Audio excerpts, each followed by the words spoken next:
So here is how to pause location on Find My. Find My is an iPhone app that lets you find your devices if you ever lose it. So let's first open up the Find My application. So once you're in the app, this is what it will look like. You first need to go over to the Me option on the bottom right corner. Over here, you will see an option that says Share My Location.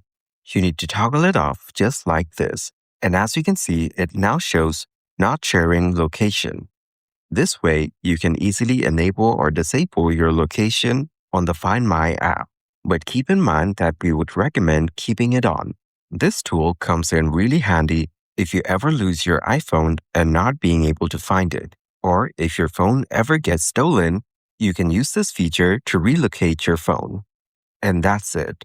That is exactly how to pause location on the Find My app.